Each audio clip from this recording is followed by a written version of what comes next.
Saturday afternoon at Ralph Miller Court in Gill Coliseum, the Oregon State Beavers explode in the final 5 minutes and beat California 51-37. The win moves Oregon State to within one game of conference leader USC in the tightest Pac-10 conference basketball race in history. And for Oregon State's Ralph Miller, a milestone victory at the college level, his 600th collegiate head coaching win. Hello again, everyone, and good evening. Welcome to the Ralph Miller Show. Coach, congratulations, not just for the 600th win as a milestone, but because of the company that you now keep. Some men that I know you have great respect for, only 8 now ahead of you. Well, of course, that's true. Always nice to, I guess, reach a new plateau or whatever you want to call it. But certainly that's an illustrious crew that you've joined. And interestingly enough, 3 of these people are from the state of Kansas. My old coach, Dr. Allen, is number 2, and of course Adolph Rupp is a Kansas. So that at least puts 3 Kansans up there with a lot of wins to their credit. Well, some of the other people, too, that I know you have so much respect for, Henry Iba, John Wooden, Ray Meyer, you're in pretty elite company, including Oregon State's great Slatsky. Certainly, you're talking about the people that really taught me the game, and I thought it was very touching after the ball game that Helen Gill came over and made a very nice comment to me that 600 was better than 599, and I really appreciated that. Only sorry that we didn't catch her on our film here. Well, it was certainly a special day, and it was a special day for you and special for all of us who have followed Oregon State basketball and followed your career. I know you're very much a guy who says, enough of this hoopla about the 600th win. We've got a conference basketball title to try and win. Amen. No, this will be another chance for our people to prove themselves, use that as a term. Certainly, as we predicted several weeks ago, Pat, the title is not going to be known for sure until we get to March the 9th and finish up conference play. It can go any direction at this point in time, but it'll be good, I think, to finally get it over with one way or another. A lot of coaches would breathe a sigh of relief one way or another. 1 week ago on this program, we were unsure as to whether or not Oregon State's defense would come to the fore. It was the story in the weekend series, starting with Oregon State's victory against Stanford. That's very true, Pat. Had we played defense with the intensity that we did against Stanford on Thursday and again Cal on Saturday, we wouldn't have quite so many losses. But for some reason, we forgot what made us popular in the win column and got away from our defense. And hopefully now it's back to stay, because coming up with these next 2 contests, we're going to have excellent defense, and hopefully our shooting can improve. Eric Knox gave you a strong ball game here in the scoring column, and again the team shot well and with good judgment. Much better than some of the other games, like 29%, 32%. Of course, we scored a lot from the inside, and particularly in the last half when we went to our big people. They were the ones that were open when we started to spread the court a little bit.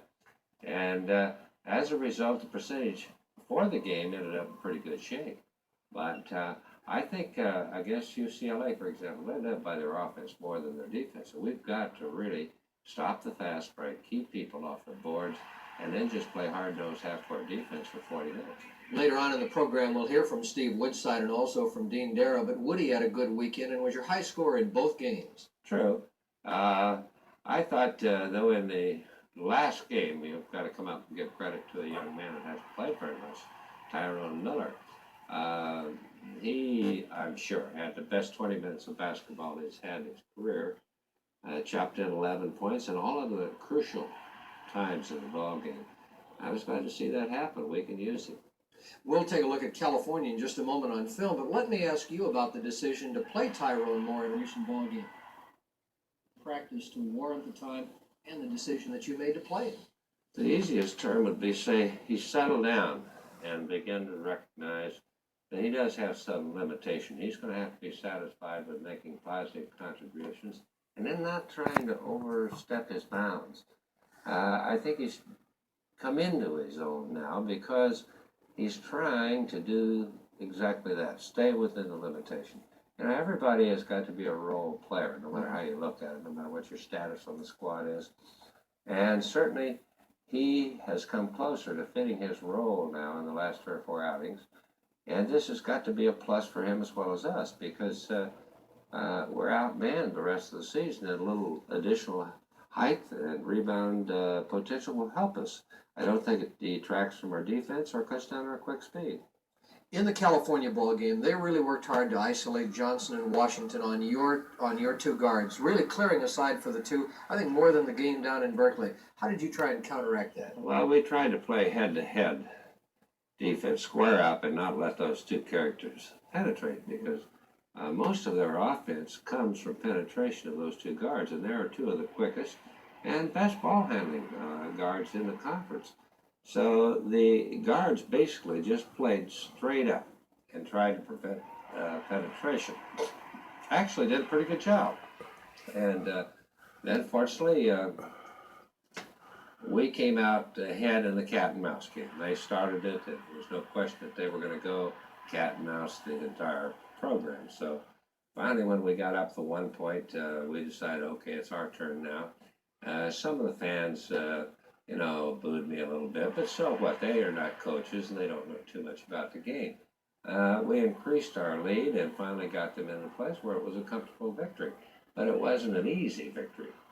You had some really solid play from Tyrone Miller, as you mentioned. There was the big three-point play, and then Tyrone later comes back when you're in control and leading by either 2 or 4 and makes the great drive to the basket. Well, I think Tyrone had a little bit of advantage right here now. Everybody's worried about the other people and not Tyrone. He's not supposed to do things like that. But he got a nice drive, an extra 2 points. And I thought played a solid game. Very, very few, if any. Yes, it was. I remember one turnover. But it was a fine production for him. And Jimmy Anderson enjoyed it too. Tyrone was 4 of 4 from the floor, 2 of 3 from the line, also had 4 rebounds in that game. And then, of course, AC, Woody, Darryl Flowers gave you solid efforts too. Oh, yeah. I was pleased as earlier in the program by saying that, hey, we played defense for 40 minutes. Boy, that has been missing. And we knew we needed it. They came through with it. And if we hadn't played